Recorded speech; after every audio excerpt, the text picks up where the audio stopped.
Hello, and welcome to an exciting journey through the eyes of Marvin and Bernard Kalb, two of the most respected broadcast journalists of our time.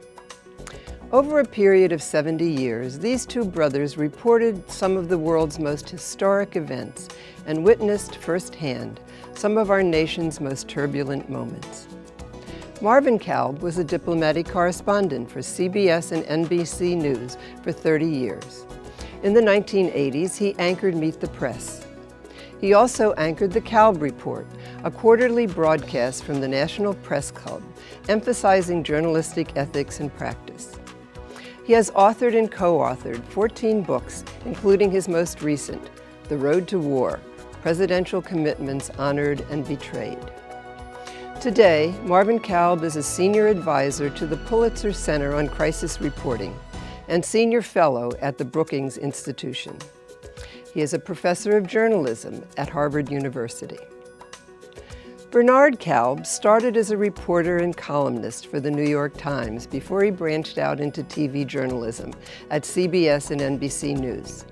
He was a foreign correspondent for 15 years, covering Southeast Asia during the Vietnam War.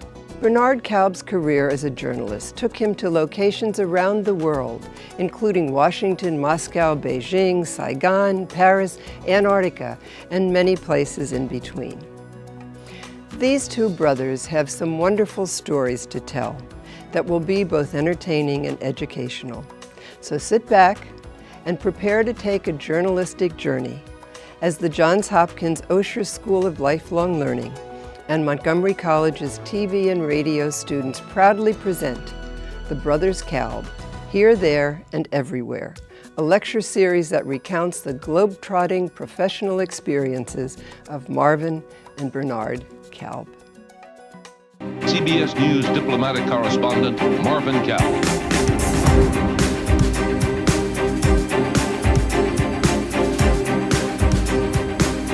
This is Mao Zedong, undisputed The master Pope of slump, communist China. hit by two Agreement bullets. reduces the risk of war. Do you agree or disagree? Probably be for the last time. Marvin Kalb, CBS News.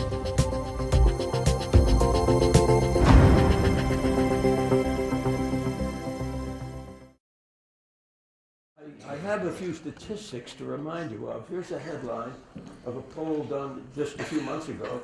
Only 6% rate news media as very trustworthy. Is that high? Only 6%. 56% of likely U.S. voters say they get most of their news from TV, including 32% who get it from cable news networks, 24% who get it from traditional networks. A report, National Telephone Survey, 25% use the internet. Only 25% use the internet. Can't hear me. Why did you give me the microphone and they can't hear you? Is that on?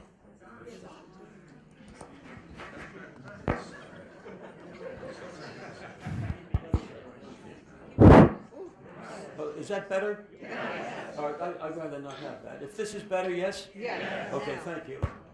And 60% of all the voters regard the news reported by the media as at least somewhat trustworthy, but that includes just 6% who think it is very trustworthy. 42% don't trust the news media.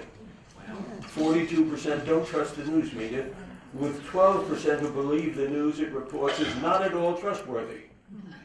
So essentially, we talk to ourselves, Marvin and I. We write for ourselves, we get a readership of one, the other one. So we ramble on. But we thought, or at least Marvin thought, and I surrendered to the idea of giving you a personal odyssey in the frustrating, maddening search for truth when it is elusive, when you're either working in the government or when you are simply a mere reporter. And so Marvin wanted me to tell you a story. There was a moment in my life when I was, believe it or not, an assistant secretary of state. Does that mean to you people? Yes. Shocking. I was an assistant secretary of state. I was the chief spokesman for the State Department. At what year? That was 1984 until I resigned in 1986, but the resignation is getting a bit ahead of the story. The journey of a journalist to becoming a spokesman for the State Department, or any spokesman at all, is a very, very difficult one. The culture of journalism has sentences that always end with a question mark. A spokesman likes to believe his sentences are never challenged, and they always end with a period. Life doesn't accommodate that unreality. And so one day we were at the United Nations, when this is about a year and a half into my tenure as Assistant Secretary of State, and there was a big headline in the Washington Post, a story written by Bob Woodward, of Watergate fame, of Carl Bernstein.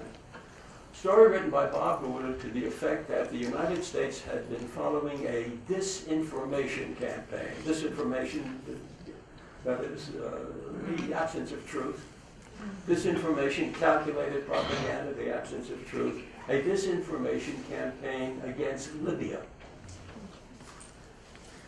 My admiration for Libya with Gaddafi in charge at that time was somewhat limited. But never mind, it was a disinformation campaign carried out by the United States, and according to all the reports, drafted by Admiral Poindexter, who was then the deputy NSC official. Having been a journalist all my life and having embarked on an adventure of spokesmanship, because I liked George Shultz very much, then the Secretary of State, I was shocked that I could be part of something or be seen to be part of something that I had no part of. I discovered that even though as a journalist, even though as a senior State Department official, assistant secretaryship is at a rather high altitude, I had very limited access to top secrets. And I discovered the unusual fact that most reporters knew top secrets. That is to say, by digging around, by talking to sources at the State Department, you essentially you get at the truth. So you get bits and pieces here, bits and pieces here, and you do the arithmetic, and you essentially got the story. You may not know, for example, that it was at 10 and not 10:30 that the President met with the Secretary of State. But the rhythm of the story very infrequently eludes the grasp and the digging of reporters. So there was the Bob Woodward story, which I, as spokesman, knew nothing about. It was secret, secret, secret, and I didn't have access to secret, secret, secret. And it was a story that, as I say, a memo had been given to the President, which he signed on, that we would begin, the United States would begin misleading the press with a view toward creating an environment of instability in Libya to affect Gaddafi, who was a big menace at that time in the American calculation. You would tell lies, you would have a propaganda campaign, the idea being to create a sense of unease in Gaddafi, even to the extent of a reporter in the Wall Street Journal writing a story that he had been fed by a government official that was inaccurate, part of the disinformation campaign, that the United States and Libya were on a collision course. The ultimate objective of the strategy was to see whether you could get the colonels surrounding Gaddafi to get him out of power. Because Libya would be facing another attack. They had did one earlier in the spring. This was around October or so. Another attack by the United States. And did the people supporting Gaddafi really want to see that happen? So you create doubts, suspicions among the top leadership of Libya with a view towards somebody, you hope, will trigger a reaction, a coup, a toppling of Gaddafi, and the U.S. then would have achieved what it wanted, the removal of Gaddafi from power. Well, I read that story and went into a state of journalistic shock that the United States was involved in official deception of the press. The big story appeared in the Wall Street Journal, written by a colleague of ours, John Wolcott, who was a terrific reporter. Been in Newsweek many years as a foreign editor, reporter, and now he's in the Wall Street Journal. And John was a skeptical reporter, the way we all are, and he wrote the story that appeared in the Wall Street Journal, that the U.S. was on a collision course. You'll have to forgive me if I don't have the exactness of everything, but essentially I got the rhythm right on the story. I was at the UN that day with Secretary Schultz because there was a General Assembly session. And Schultz saw that story, and he called a meeting of the reporters who normally go with him, travel around with the Secretary of State. And it was in his suite or at the American delegations, U.S. delegation's office at the United Nations, and he knew he was on the spot to the degree that he wanted to be forthcoming. And he essentially justified it, as Poindexter did later, on the theory that it is a tool in the diplomatic kit, that if it takes a little deception to achieve a foreign policy objective, without harm, then after all, it was not designed to mislead the American press, it was the foreign press, particularly the Libyan press, who would pick up these propaganda bits, but it happened. It was now in the American press. There was what they call blowback. You try to achieve something overseas, and there are repercussions, it boomerangs, and suddenly it's in your press, although that may never have been intended to be the purpose. In the course of this gathering, in the room at the U.S. delegation's office at the United Nations, Schultz justified it, and there was a big story later on. This was before I committed my action, in which Schultz defended it by saying, he quoted Winston Churchill by saying, that in time of war, the truth is so precious that it must be attended by a bodyguard of lies. In time of war, the truth is so precious, it must be attended by a bodyguard of lies. And the story in Newsweek for October 13th, 1986 is titled, in fact, A Bodyguard of Lies. But Marvin's asked me to be personal, and if I'm not personal, you won't understand the impact of the story, at least on one person. I was not convinced.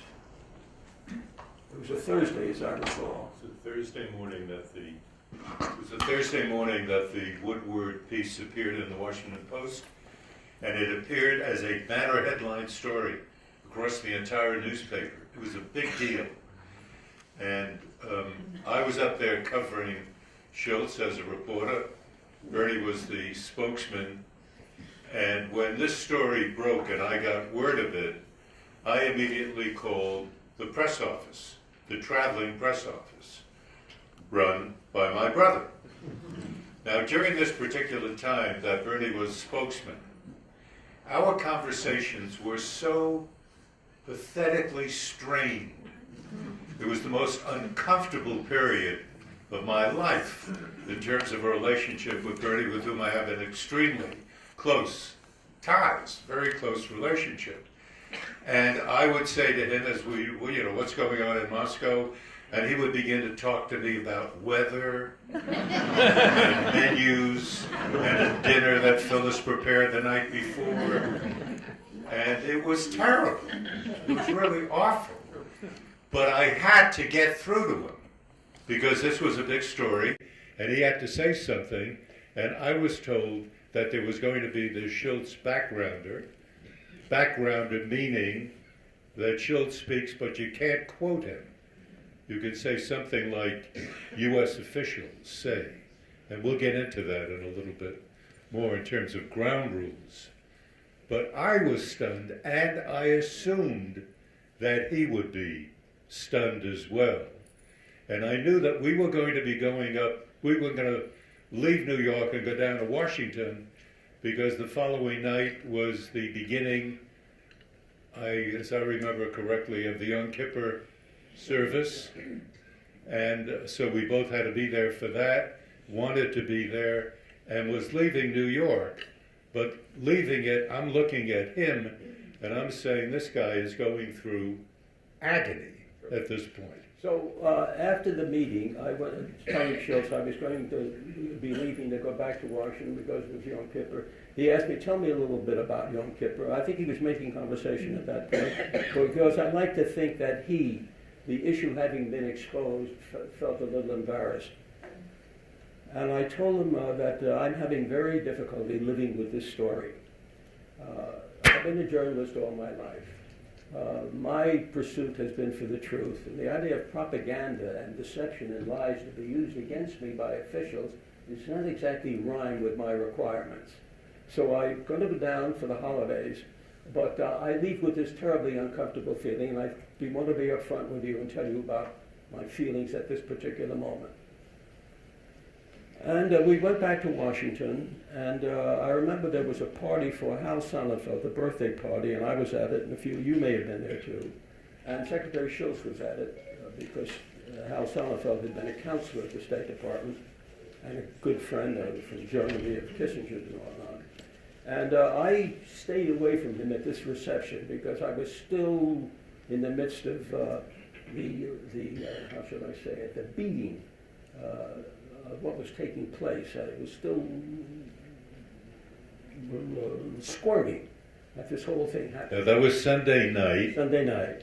The story broke on a Thursday morning. Sunday. So when Friday. When did you know in your gut that you had to leave? Well, I had a very brutal weekend that weekend, trying to find my way through this thing because I knew I couldn't coexist with it.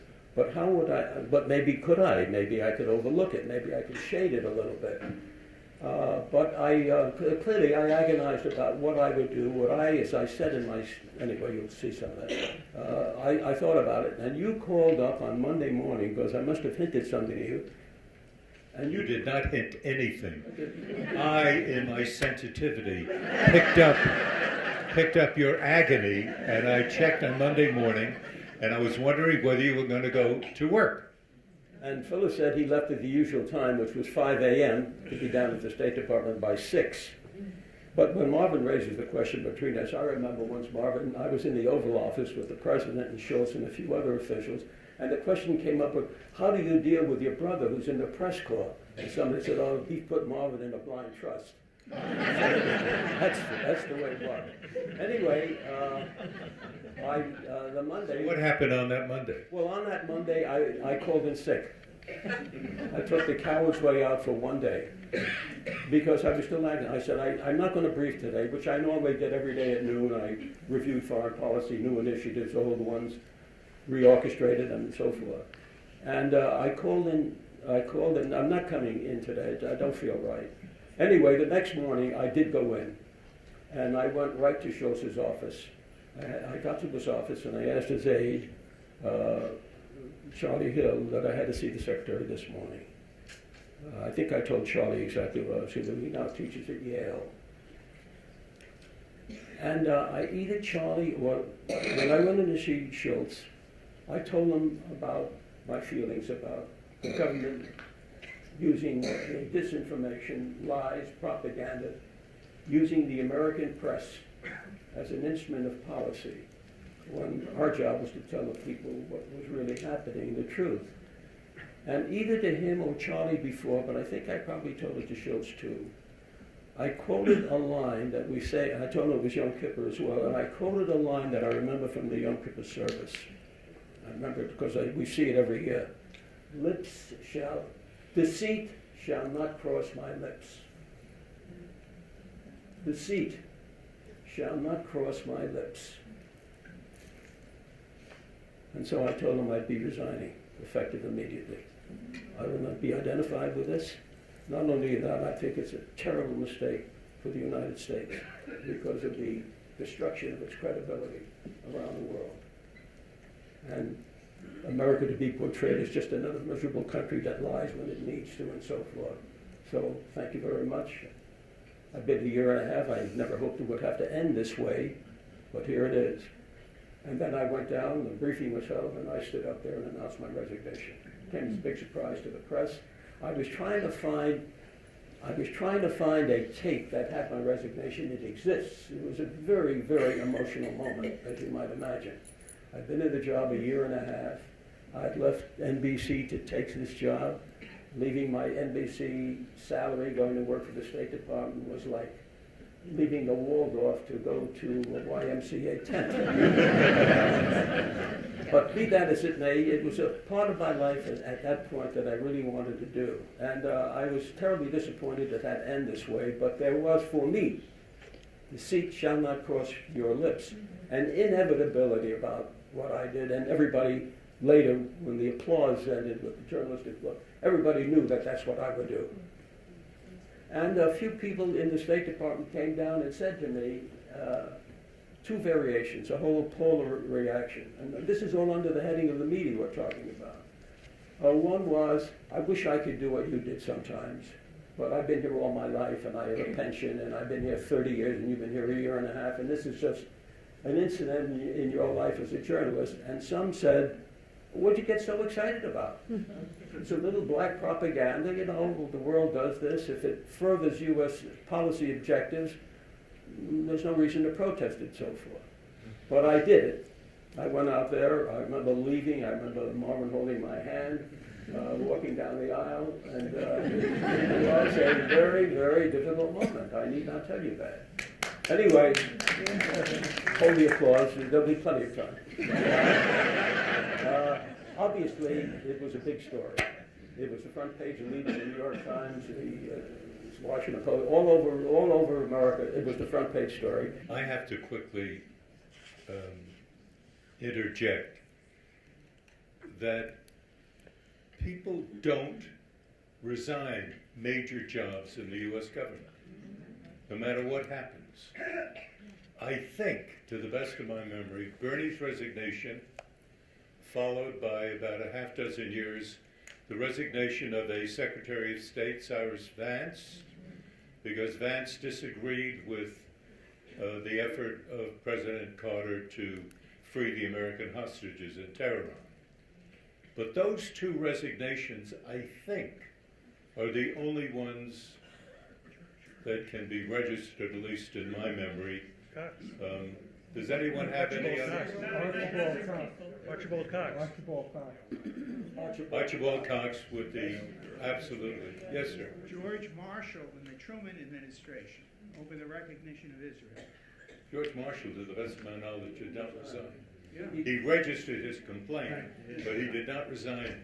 It is very difficult to pick yourself up when you are one of so many, and everybody, theoretically at least, dedicated to helping the country in one way or another, to stand up as an individual and say no. I think the Times described that I had just joined the most exclusive club in America, people who resign on the basis of principle.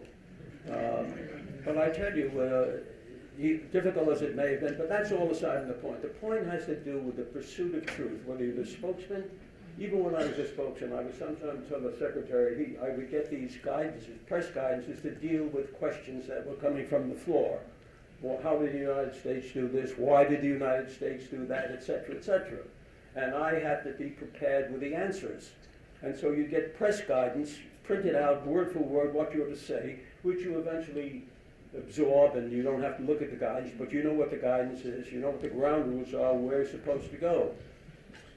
And I always found them as a reporter as thin, because I remember once telling the Secretary of State before I went out to brief, and I had a handful of press guidances, anticipated questions and answers. I said, Mr. Secretary, if I were back in my old seat and I said, and a spokesman said this, I'd burst out laughing. I need help from you. So we called a meeting of all the other secretaries of state, the assistant secretaries, Near East, Asia, and so forth. He said that I was very unhappy with the press guidances I was getting because they were so meager. I mean, they were so anemic. They were news-starved, etc. And they said they would do better. But the trick is, of course, on the official level, unless you need it, you try to say as little as possible. Often, just the tragedy of it all is that the press, you in the press here, you can help win endorsement for public policy if you know what's happening. If I tell you, may not be able to tell you everything, not to violate security, that's a whole other field. But if I tell you why I've taken step 1, 2, and 3, rather than offer you a lot of vaporized words, I will get your support, and you will vote for me. But if I'm getting the menu of gibberish, you start to fall away. You're not persuaded, etc. Marvin? No, I was going to make 2 quick points. The Archibald Cox resignation, in the back of my mind, I remember a Saturday night massacre in which Cox was fired because he did not go along with what it is that Nixon wanted to happen. But Elliot Richardson, that's right, absolutely right. What I would like to ask you, dear brother, is tell everybody how you got into this business. Why did you become a journalist and not a dentist or a doctor or a lawyer? I mean, why a journalist? What happened? Well, I could ask you the same question. And I will answer, but you go first. Why don't you go first for a while? All right, well, I'll go first. I mean, Marvin, I could go Marvin, for just a this minute. minute. No, You go are ahead. assuming that the audience is panting for biographical information. That's not the case. Am I right about that? Okay. I'll go first and be brief, and Bernie can be lengthy. I'm giving away a big family secret. I'm a little younger than he is. And when I was in my teens, he was already a big guy and working for the New York Times, and he would bring home other reporters, and I got exposed to journalism and journalists through him. Yes, I was interested in newspapers, and I read them, and I had this god named Edward R. Murrow, whom I listened to every night, 7:45, sponsored by Ford. Remember Murrow? Oh yes, I'm pretty sure they do. Pretty sure. And this is the guy who prompted me to spend summers learning Russian, because that was the language that was so terribly important in those years, the early 1950s. And I always had in mind that there would be journalism, there could be a diplomat of some sort perhaps, and a teacher over here. And so I've been very fortunate in being able to do all three, but the journalism part happened after I had spent more than a year in Moscow for the State Department. And when I came back, I did a magazine piece on Soviet youth for the New York Times Magazine. It was read by Murrow. He directly, or through one of his producers named Jesse Zausmer, I got a call up at Harvard, where I was going on for my PhD, be a teacher. And Murrow asked if I would come down and talk to him. Obviously I did. In the course of that conversation, which was supposed to run a half hour, but ran 3 hours, Murrow's curiosity was insatiable, and he kept asking questions about the Soviet Union. And I tried to answer them as best I could. And when the conversation came to an end, broken up really by his secretary, he said something like, "Would you like to join us?" And I probably said something like, "Yes." And one thing then led to another, but that's how I got into the act, and I got in by way of the radio television end of things. So now it's your turn. Just to add a little editing to this rhapsody you just offered. Marvin was interested in studying American history when he was finishing up in college. This was in the 40s, as you say, the late 40s, and I said, American history at the time of the Cold War? You should be studying Russian language. That's what you need. That's the intro to the future.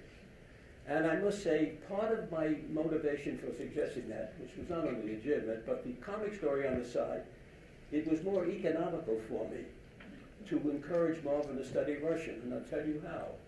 When Marvin was not studying Russian, I used to sub him a little bit of my already small salary from the New York Times. And then I checked that the Russian immersion school at Middlebury, Vermont, cost me less than I was giving Marvin on an accumulated basis. So I said, well, you ought to study Russian during Middlebury. And, it was a couple of $100, but of course that was a turning point. When the State Department ultimately looked for young kids to go to Moscow to be translators, they picked up this kid here. But your story about Murrow reminds me, when I first met Murrow, maybe the first, but maybe earlier, but when I met Murrow in Burma, when he came out to interview the Chinese premier, Zhou Enlai, and we could get nowhere near the Chinese, it took somebody with Murrow's resonance to get to do that. Anyway, he interviewed Zhou Enlai, and we kids were all envious because we could not interview Zhou Enlai. He didn't want to give us an interview. But when I went back to New York, subsequently for home leave or whatever it was, I went up to CBS to see Murrow, to reminisce. And he said, what are you doing here? I mentioned what I was doing here. I was going to go back to Asia, etc. I said, he said, let's have dinner. I said, I'll bring a gladiola. I used to use the word very affectionately for girls, gladiolas. I'll bring a gladiola. What about you? He said, well, I don't know, my wife's out of town. Well, we'll see. I'll meet you at the Quo Vadis restaurant, which is just around the corner from CBS.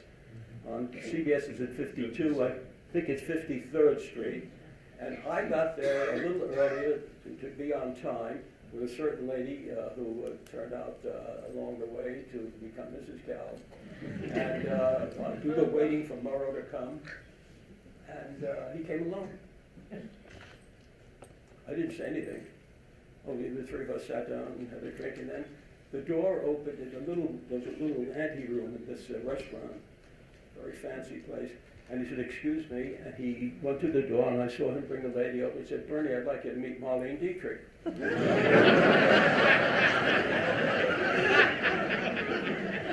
So we met Marlene Dietrich. The four of us went into the restaurant, and I noticed all people were looking at our table.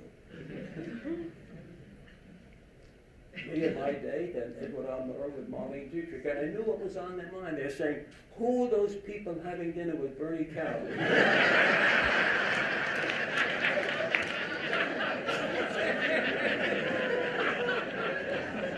As Kissinger would say, this story I told you has the added advantage of being true. So how did you get into this business? Well, how I got into this business at all, I was a corporal in the United States Army, serving in the Aleutian Islands. You may recall the Aleutian Islands is a strip, a necklace of islands way at the top of the Pacific, and the Japanese were there at the beginning of World War II. They came in and took over one of the islands, the extreme island, dripping off Alaska, of Attu. And there was a battle on Attu, and the Americans drove the Japanese out. And the island was important because from Attu, from the Aleutian Islands, if the Japanese were to establish an air base there, you could easily strike the west coast of the United States at a minimum. So the trick was out with the Japanese as quickly as possible. So we went up for that. By the time we arrived, we were based on an island called Adak.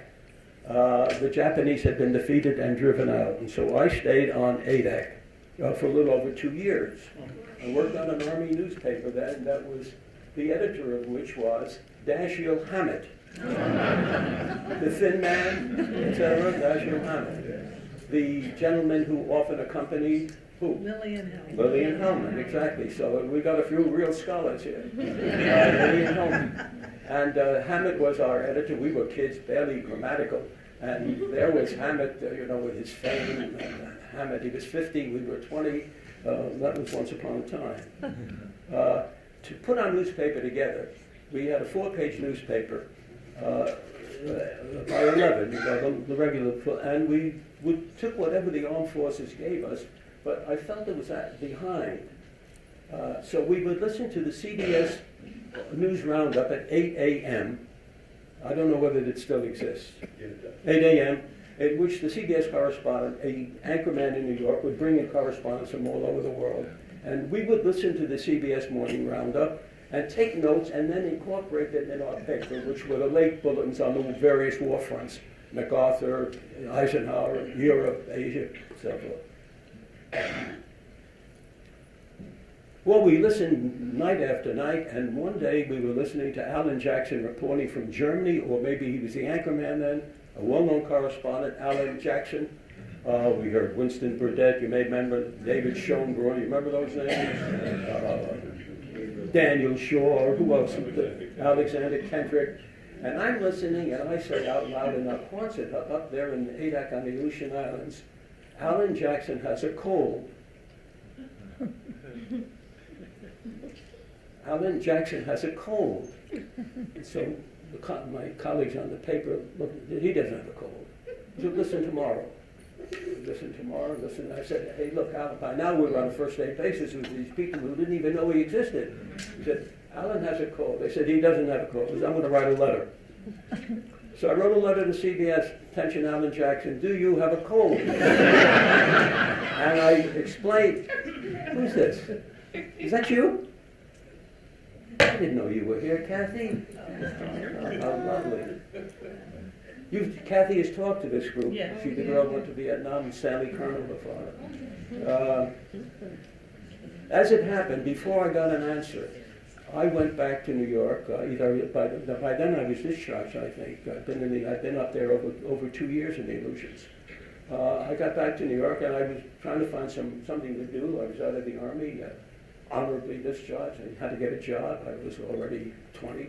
And I got in touch with CBS, and they said, sure, come on up. And when I got there, I didn't realize I was a celebrity, because one of the reporters took me around and said, hey, he's the kid who wrote the letter. And they said they had no job for me at all, but the same fellow said, at WQXR, are you familiar with QXR? QXR, go see my friend at QXR. Maybe you'll get a job writing the news for their radio people.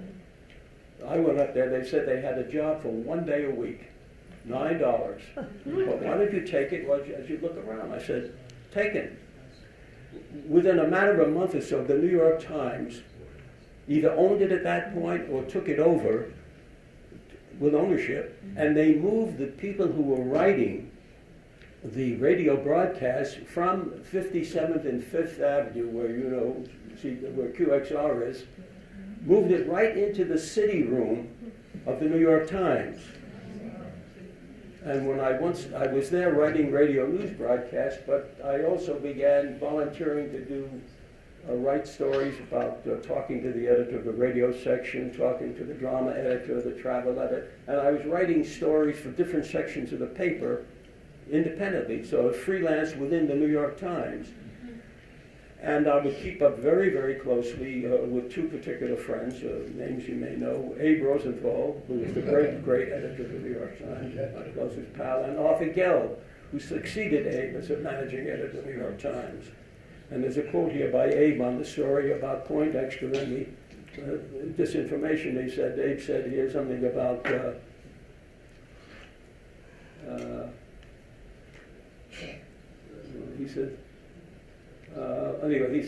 Abe said something about we should keep that garbage out of the country, meaning the disinformation and so forth. And then one day I got a note in my mailbox that said, Cal, beginning next Tuesday, you report for the United Nations. And then I began to cover it. Next thing you know, I was in the Antarctic in Asia for 15 years. It happens very, very quickly. No, but you're making your entry into journalism sound like it was like an accident. Did you want to be a journalist? Well, was there anything particularly attractive about it? Kathy's father, Stanley, had this great line: being a journalist allows you to be an adolescent all your life. And that's what you wanted to be? I wanted to be an adolescent all my life. I wanted to join, and then, being raised in New York, and the family and so forth, and narrow horizons and so forth. And the whole world is spread out before you. And if there's an opportunity to embrace the world, and you've got youthful zeal, curiosity, open to discovery, open to names, people, events, history, books, literature, the whole 9 yards, as the saying goes, how could you not be? Plus you don't know what else to do. that, if you do the arithmetic on both those things, is inevitable that you become a journalist. The trick is to get the job. We all may want to be journalists. How romantic it can be, how dramatic it can be. I was a foreign correspondent for the New York Times. In my wildest dreams, when I was thinking about the idea of journalism, could that ever have crossed my mind? And there's nothing to it. Well, foreign correspondent. But what about becoming a journalist today? And what, in your judgment, is the principal difference between being a journalist today or a foreign correspondent today and when you were? The answer is so easy that I'll let you answer it.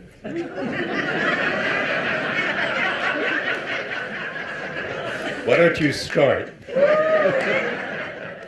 I think you have more experience. What's more, you're a professor. Yeah. A Harvard professor, no No, less. No, but let me make a couple of points on that because it might be of Well, interest. but keep in mind this percentage I told you about, 6%. Yeah, Find the media trustworthy. right. And the reason is, part of the reason is the word that you just used, media. The word media has not always been journalism. It really started, in my judgment, in the late 1960s, when Richard Nixon's vice president, Spiro Agnew, began to take it into his head. Remember? Oh, yeah. How can you forget Spiro?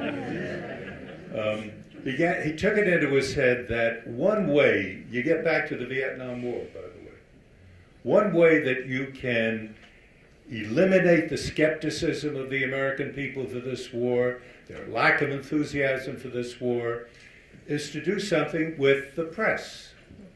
And what you can do with the press is diminish their stature in the eyes of the American people.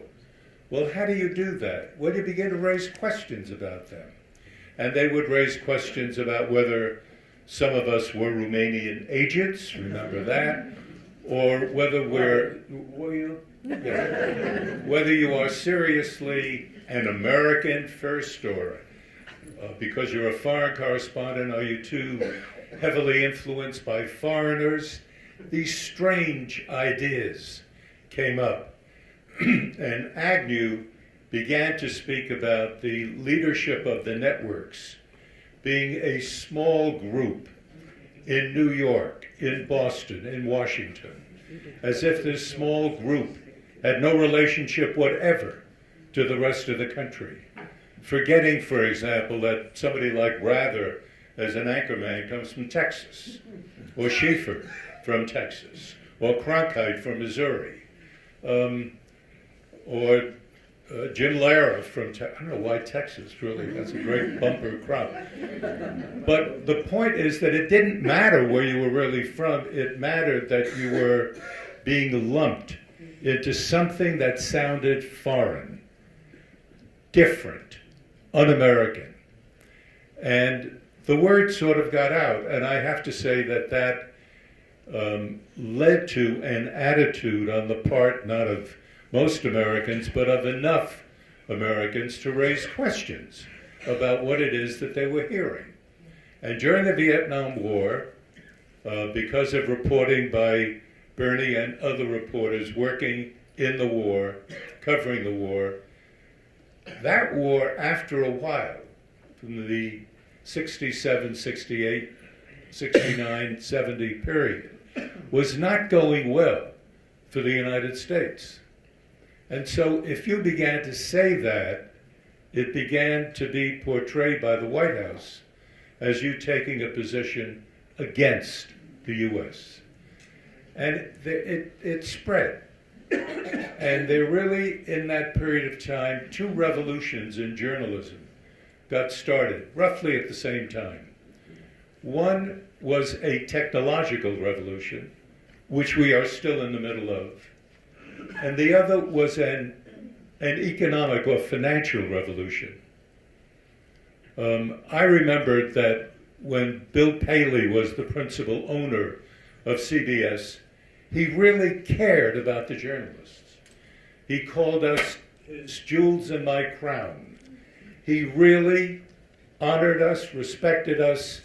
He liked Murrow very much. They had a terrific and very close relationship until Murrow began to do broadcasts that he did not like.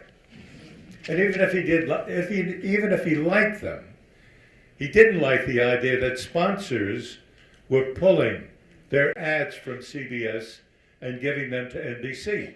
That represented a loss of money. That he did not want. But Paley liked us very much, and I remember one conversation in December of 1961. He'd have us, the foreign correspondents, come back at the end of the year. We talked about that a couple of weeks ago. And he would have a dinner for all of us. And at the dinner, he would give us his plans for 1962. And Charlie Collingwood, great CBS journalist, and the only one who ever called Mr. Paley Bill, said, "Bill, that's going to cost you a lot of money." And Paley answered almost the exact words, "You guys cover the news, I've got Jack Benny to make money for me." And what that meant in a very real way was that from a financial point of view, CBS News never made money. Always was a lost leader. But he didn't care because he made so much money with Jack Benny and Ed Sullivan and all of those other people. So again, from a financial point of view, news was a lost leader, but it was there to serve the national interest, the common good. It was a good thing, and he's prepared to take a loss. That is no longer the case. Everything in journalism is now regarded as a business, and everything in business has to make money. And if you don't make money, you're going to lose. You're going to lose your job. You fire producers left and right, writers, directors. They don't fire anchor people that easily. And anchor people today, when Murrow was the #1 guy in the whole world of broadcast journalism, he earned something like $200,000 a year. Today, an anchorman will earn 10 to 15 million a year and be unhappy that he's not earning 20 million a year. But what I'm getting at is, in this financial world, everything has changed, and all of news must make money. And if it doesn't make money, change the cast of characters. The technological revolution is even more pronounced than the financial one. We've gone from a time when the two of us worked at one of the 3 networks. We never had cable news. We never had Rush Limbaugh radio-type programs. This is all relatively new. Fox News, remember, started in 1996, along with MSNBC.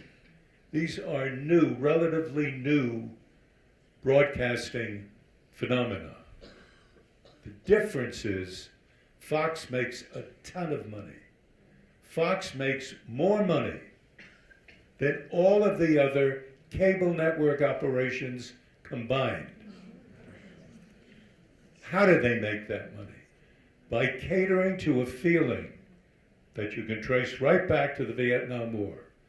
Catering to a feeling that there are people using the airwaves somehow or another to undermine this country. Not to provide news, but to undermine the country.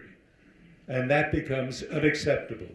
Now, whether this is 30% of the people, on some issues perhaps 70% of the people, but it's a strong body of opinion that looks at the media not as the kind of journalism that Bernie both include yourself. Okay. Both represents and gave you a fabulous example of at the very beginning of our talk today. It's not just that. Journalism is supposed to provide the information that allows a free society to continue to be free, to continue to be an open, virile society. That's journalism's responsibility. And if the American people begin to think that they represent something else, then we are all in serious trouble, because there's no other way of getting information. Bernie used the word disinformation before in describing the American news operation, government news operation, in the mid-1980s under President Reagan. When you think about it from a government point of view, what's wrong with a little lie here and there if you can really hurt your enemy and you don't have to shoot a bullet? It's terrific. Do it. Unless you take into account what the purpose of journalism is in a broader sense. You also had in your resignation statement something about holding something up to the sunlight to get some check on truth.